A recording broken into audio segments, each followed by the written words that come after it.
You just landed your first telemedicine job. Now, the question is, do you need your own malpractice insurance or is your company policy just enough? In this video, we're going to talk about, do you need to have your own malpractice insurance even though your company is providing it for you as well?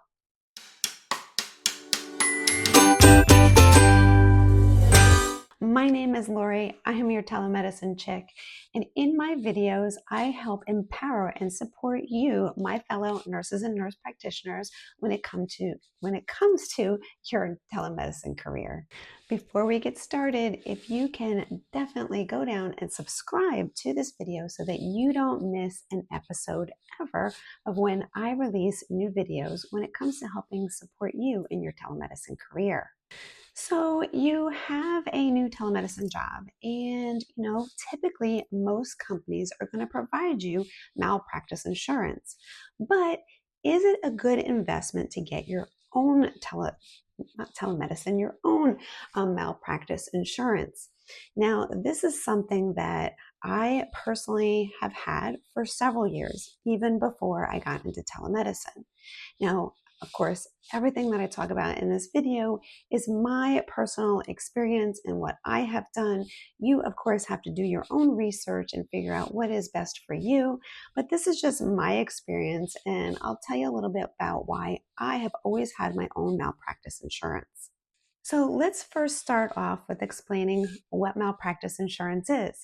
Now, I'm going to assume that most people who are watching this are medical providers and they're going to know, but just in the event that you are not a medical provider and you're really curious about what malpractice insurance is, it's basically a policy that all medical providers have, regardless. Physicians, nurses, nurse practitioners, physician assistants, all an array of medical providers.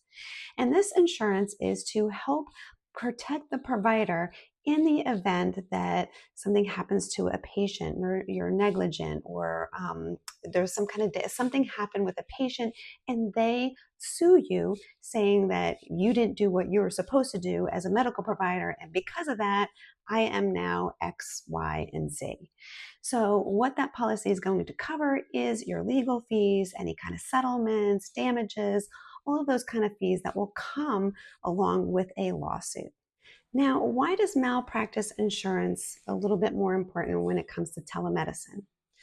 Well, if you think about it, you are remotely examining your patients, right? You may be working across multiple states, so you are not physically together. Not only are you working remotely in your state, but again, in other states, and other states may have different laws, regulations, and all of this kind of stuff that may be going on.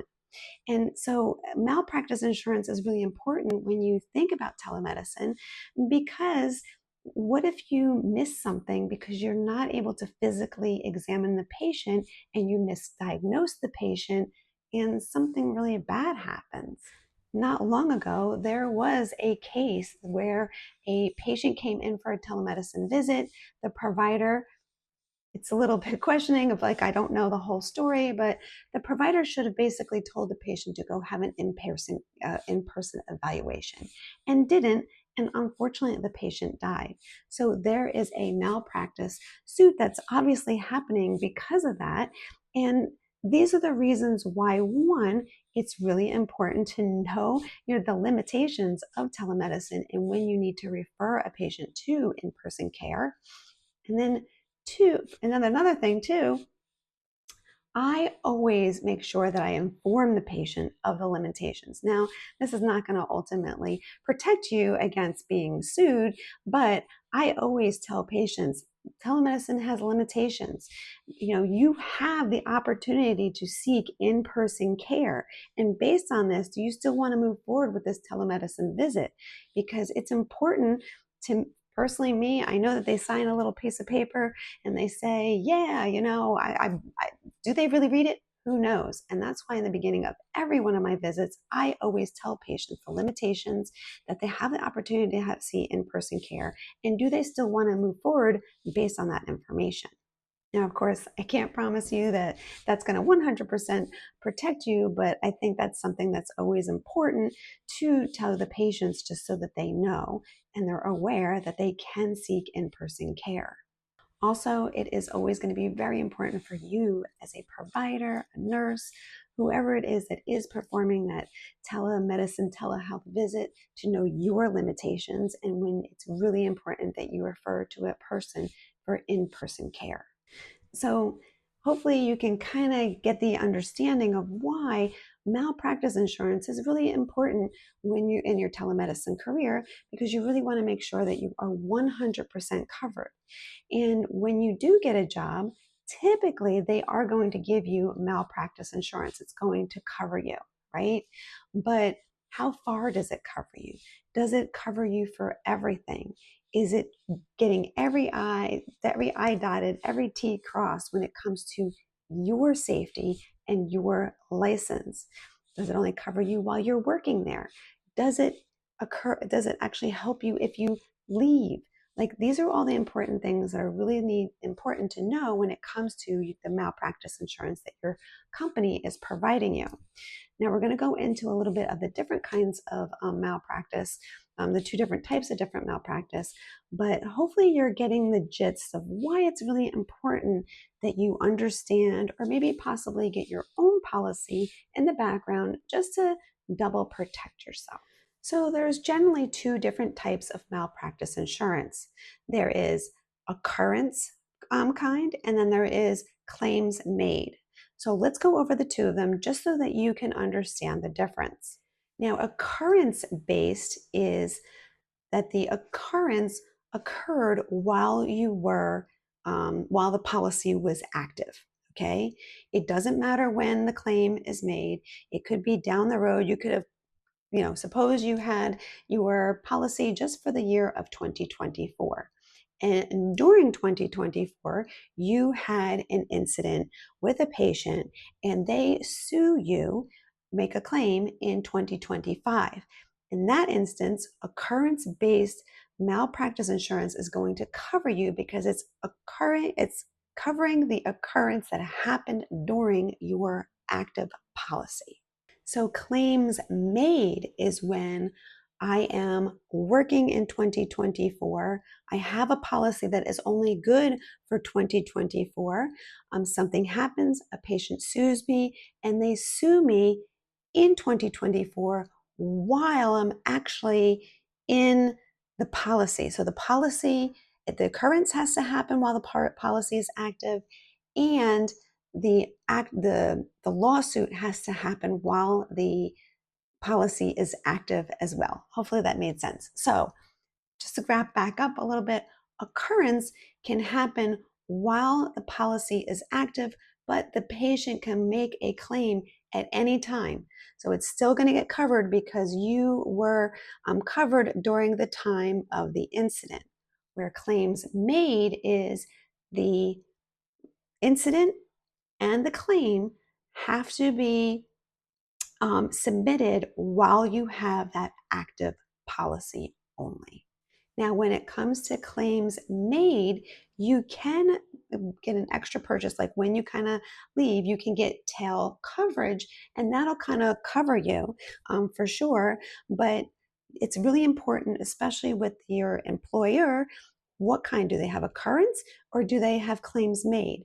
And if they have claims made and you do leave, are they purchasing tail coverage for you so that you are always covered while you were employed during that time? Because if you were employed with them in 2024, you leave in 2025, and then 5 years down the road, someone submits a claim, but they don't have tail coverage, and you didn't have extra malpractice insurance, you may be in a little bit of big trouble there.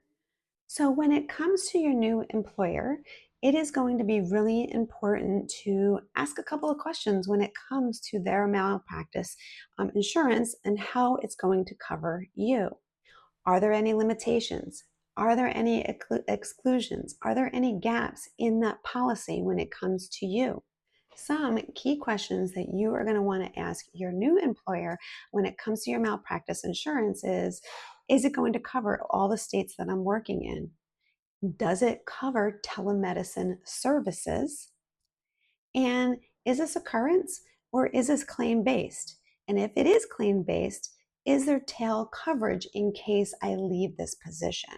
So hopefully you're kind of seeing how important it is to actually really know a little bit more about malpractice insurance. I will be totally honest with you. When I first started my nurse practitioner career, just in general, yeah, okay, I need malpractice insurance. Okay, as long as I seem like it's covered, yeah, it's a great policy, whatever, right? I didn't really get to know exactly what is malpractice insurance, what exactly does it cover, what does my employer malpractice insurance need to cover as well to make sure that me personally, I'm being taken care of, especially with my licenses. Now, personally, for me, I have had my own malpractice insurance for several years now, just because I like to have that peaceful mind that I have that little extra coverage just in case.